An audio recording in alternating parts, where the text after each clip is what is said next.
Tonight's Ergo Summit. We're excited to have you here for Frank's session, Opioid Overdose Preparedness, a critical discussion for industrial safety professionals.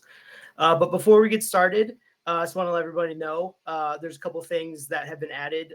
So there's, if you come over here to the handout section, we have some handouts that you can download, take a look at, and some polls that'll help Frank understand where everybody is in terms of knowledge and experience, covering what can be a very complex and complicated subject. So feel free to download those, respond to those polls. I'm also going to be tossing my contact information into the chat. So feel free to use that if you have any questions about the summit itself or just want to reach out to connect. Additionally, as we're going through this, if you run into any questions that you have and you want to ask Frank, toss those also in the chat. And at the end, Frank will be able to answer those. So having said that, let me introduce Frank, who has over 23 years of experience in emergency healthcare and occupational health. Having said that, I can't think of a better person for this talk. Frank has co-created OpsCare Connect, who's one of our sponsors, and I want to thank OpsCare Connect for sponsoring this session so that we're able to provide it free for everybody, no matter where they are. What really makes Frank unique is his ability to bring to merge these two things, emergency healthcare and occupational health, into one topic that I think is critical and clearly needed and will save people's lives. So having said that, I'm going to stop talking and turn it over to the expert. Frank, the floor is all yours. Thank you, Dan. I appreciate the introduction. Our goals today are to have a conversation that'll help guide safety professionals through the proactive strategies to recognize, prevent, and respond to the unfortunate opiate-related incidents that we're seeing in the workplace today, helping you safeguard both your workplace and your team. I would like to touch on the incidence of opiate use and overdoses, why it would be important to implement an opiate overdose response program at your job site, how to implement that opiate overdose response program, discuss some of the considerations that you as a company should consider regarding both legal and regulatory compliance, and then provide you with some of the resources available to bring back to your employers or to your own business and to implement a program like this at your work site.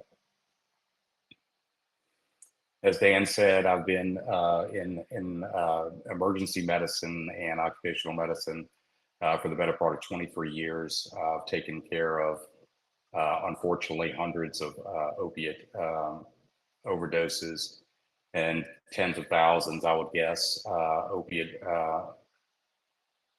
addicts in different stages of their recovery. The last 6 years, I've been focused mostly on occupational medicine, but still dabble in the emergency department here, where I am in Baton Rouge, Louisiana. So the CDC says that about 130 people die daily from an opioid overdose. Nearly 645,000 people died from an overdose involving any opioid form from 1999 to 2021. In 2022, over 75% of the nearly 107,000 drug overdose deaths involved an opioid. And an estimated 2.5 million people aged 18 or older had an opiate use disorder in 2021. And unfortunately, these trends are not declining. They're on an upward trajectory. Within the workplace, 75% of employers report that an opioid use has impacted their workplace. That's not necessarily an overdose. It could just be missed days, injuries.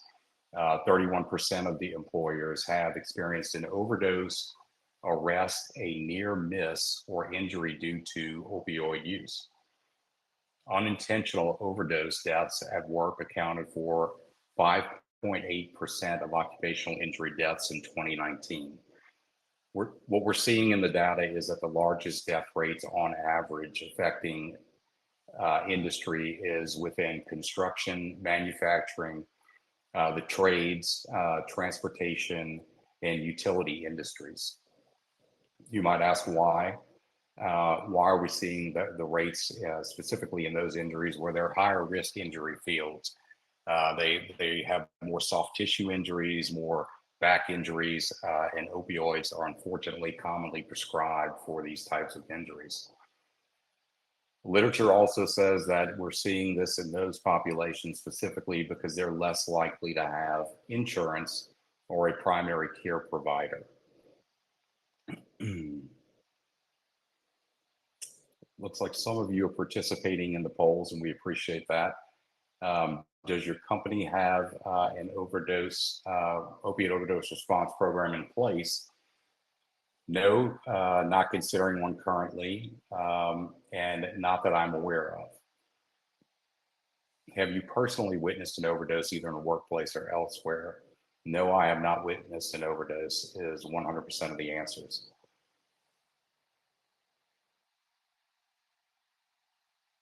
Why implement an opiate overdose response program? Workplace overdose deaths have increased 536% since 2011. Overdoses are now the cause of nearly 1 in 11 worker deaths on the job, with opioids as the main cause of these deaths. And by opioids, if you're unaware of what I'm referring to, we're talking about common prescriptions of Percocet or oxycodone, hydrocodone, or Lortab or Norco. Obviously, morphine, street drugs like heroin, and fentanyl, which is both being manufactured in the street and also being in the medical field as well. We do use it in the hospital setting at a much lower dose than what they are unfortunately receiving, causing death when they're buying it from street vendors. No employer is immune to this. All employee demographics, industries, and occupations are impacted.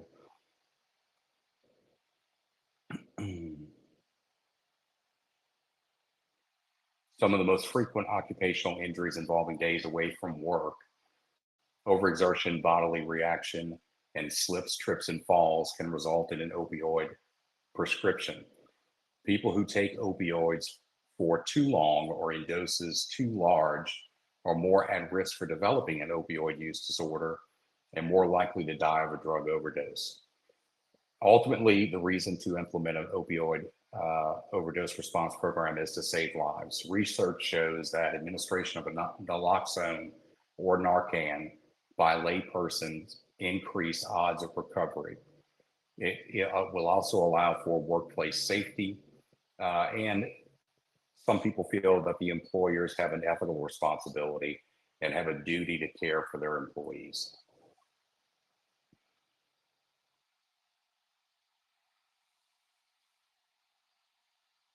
How would you go about implementing an opiate overdose response program? Plan, provide, train, and maintain. In the planning phase, you and your team should assess your workplace risk. You should review CDC and OSHA data and statistics for your specific injury to see what they're showing, and is there a higher rate within your industry of opioid overdose. You should review your internal data, such as injuries. Do you see a trend in injuries? Do you, in specific types of injuries that may lead your workplace to be exposed to opioid overdoses? But simply due to the employee being injured and seeking health care, they could be prescribed, as we mentioned, an opioid, and thus a chain reaction down the line. They develop an addiction and unfortunately overdose. Have you seen a trend in positive drug screens if you're at a facility that performs randoms or for cause drug screens? Within the planning, again, you would have to gain cross-organizational buy-in. That's from everybody, your HSE, HR, a union rep, if you're a union shop, your frontline staff. You would want to get all these people together and help develop your next step within planning the policies and procedures that would guide your program. Now, the NSC has been the front runner and really has done the work here as far as putting together the resources that are available on their website that can walk an employer through how to implement a program, from policies and procedures to the actual implementation to the purchasing of the Narcan, which is step 2 in the implementation, is provide. Sorry, hit that too soon. You you would want to purchase naloxone kits in bulk. Um, there is some records that should be kept regarding purchasing, including lot numbers and expiration dates. There are considerations that you should, in your planning phase, be aware of. Where is your facility? What is the EMS response time to your facility? In an opioid overdose, if the ambulance is 30 minutes away from your facility, you may need to have more than the recommended minimum of 2 rounds of naloxone. You could repeat the dose every 2 to 3 minutes, but that's only going to get you 6 to 10 minutes. But if the ambulance is another 30 minutes away, you're not going to get too far if there was a high quantity of opiate that was ingested. So that's something you should know. You should know your response time of the ambulances within your area to your specific facility, in your planning phase on how much Narcan we should have on site. You should also take into consideration, where is that going to be staged? How big of a facility do you have? Most people, I would think, would consider this to be a low risk event. However, one of our clients I spoke to recently had 2 overdoses simultaneously at the same same facility. Fortunately, they had a sufficient supply of Narcan on hand and were able to reverse each one of the employees and maintain them until medics arrived and transported them from the facility. In the training portion, you would have to decide who is going to be trained. I don't see a downside in having a minimum amount of training for everyone. However, if that is not feasible due to turnover, due to cost, it's certainly understandable, because they're not only going to take this training with them at your job site, but they'll take it into their communities as well. Frequency of training is another consideration. Every 1 to 2 years, there are mixed recommendations from the experts here, but CPR for the most part is done every 2 years, and they're including naloxone training in basic CPR now. And you would want to maintain documentation just from a legal aspect to protect yourself, or to at least show that we're training our staff on how to not only assess for this, how to treat and recognize the symptoms of it. And then maintain, you would want to, like I said, keep the record keeping of naloxone kit expirations and staff education, and then evaluation of the effectiveness of your program. So implementation, you're going to plan, provide by purchasing the kits, train, and then maintain both the education and the supplies of the Narcan.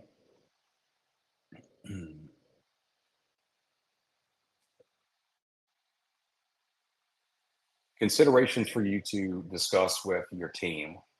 From a legal consideration, Good Samaritan laws in the 50 US states will cover non-licensed personnel administering naloxone or Narcan. I know I'm using these interchangeably. State laws indicate no additional liability for carrying naloxone in the workplace. From a regulatory standpoint, OSHA reportability has been a concern of clients of mine as well, who have expressed to me, if we are the ones administering the treatment, would it be perceived as a workplace injury? In my opinion, this is a personal medical issue. Unless you are a drug manufacturer and they are overdosing on the chemical that they are manufacturing, that would be the only way that I would consider this not to be a personal medical issue. But OSHA has no letters of interpretation or FAQs on the topic.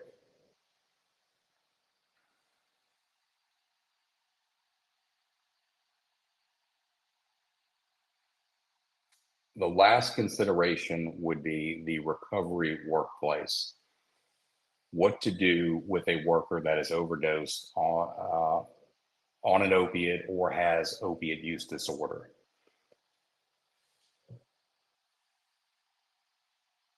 You're going to have to, as an organization, know that you are going to have employees who are being prescribed Suboxone or methadone to combat an opiate use disorder. What does that mean for you or the employee? Are you in a industry that excludes safety sensitive medications from the workplace, that they will not be allowed on site if they are taking those medicines? What do you do with the overdose worker after they have recovered? And what does that recovery look like? Is it something that your organization is going to help them with? Do you have an employee assistance program? Are you going to help them get into drug treatment? These are all questions that as an organization, y'all should consider and be prepared with a plan. And I have no recommendation to give you. Only the best ones that I have observed, they have all these mechanisms in place. Obviously, if you are in an industry where there is a zero sum of those medications and allowing them to maintain employment, then it's kind of a done deal there. But it's again a conversation that you should have. Without getting political, I will tell you that I did just hear the Vice President-elect, J.D. Vance, make this comment, and I wrote it down. I'm going to read it to you so it's a consideration in your mind. I want American companies to search in their own country for their own citizens, sometimes people who may be struggling with addiction or trauma, to get them re-engaged in American society. We cannot have an entire American business community that is giving up on American workers. Now, I'm not advocating one way or the other for this, but I can assure you over the next 4 years, there probably is going to be incentive for businesses that are considering what to do with Americans who have battled opiate use disorder. It may be beneficial for you to have this in place or to have at least had the conversation when the time comes. Because I do think that time is going to come probably in the next 1 to 2 years. You're going to start seeing a push from the federal government to incentivize bringing these people back into the workforce. And that is all I have.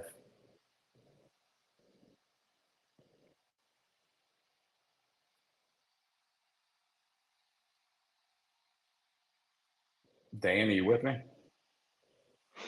Frank, that was great. I think having also a much limited background in healthcare, like yourself, I think so. Andrew has a really interesting question here. How often would you recommend updating and revisiting training? And I would love to hear your thoughts as someone who has a lot of experience in emergency medical situations, and how even how your experience in training is not only necessary, but you can even sometimes question in a life-threatening medical emergency situation? So I think annually is reasonable for non-medical personnel. There are other things that can mimic an opioid overdose, such as a low blood sugar, a stroke, a seizure, things like that. But there is nothing that is treatable with Narcan or naloxone other than an opioid overdose. So administering that medication to someone suffering from any of the other uh, illnesses that I mentioned is not going to do them harm. It just is not going to fix their problem. So the short answer is I think annually is reasonable, and the NSC does have free video training available on their website to their members, and I encourage you to take a look at it. And it would be beneficial.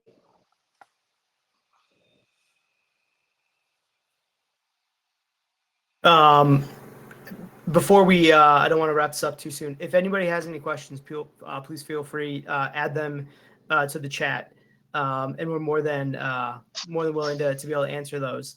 In terms of maybe a question I even have, in that situation in which you see someone, maybe they're laying on the floor, right, and you're in a situation where like what should the assumption be, right? Should you just, is there the assumption that, again, based on what you said, assume it's an opioid overdose? What would you recommend? How would someone who for the first time is coming across that situation, what should someone do? Call 911.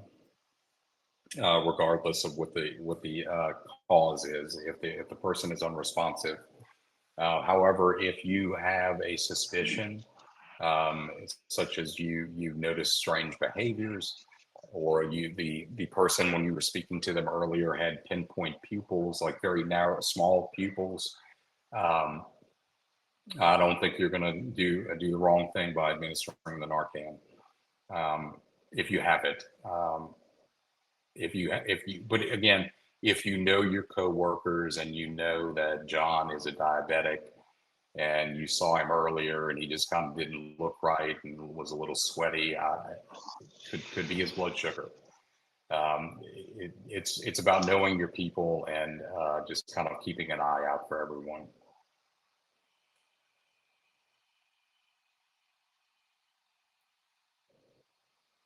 Yeah, I think that's well said, right? Knowing our coworkers, knowing each other, it goes well beyond just talking about the sporting event that happened the night before, right? It's for these moments like this where, again, adrenaline is rushing.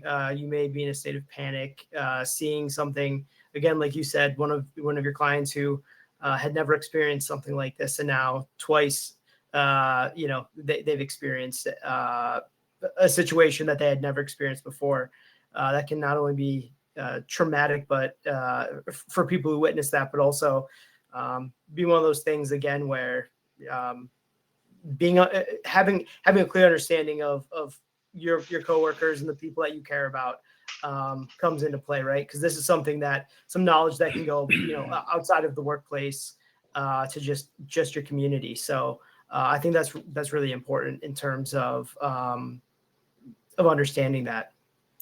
Another EH&S director that I have the utmost respect for, he hit in our conversation about this. We were discussing whether or not it would be something that they would be willing to implement. One of his biggest concerns, which kind of caught me a little off guard, was what would happen if they did reverse it, meaning they administered the naloxone and the person came back around. They were very concerned that this person may become violent, which does happen on occasion, and that how would we restrain them or stop them if they attempted to get to their vehicle and leave the workplace? Again, those are very good questions.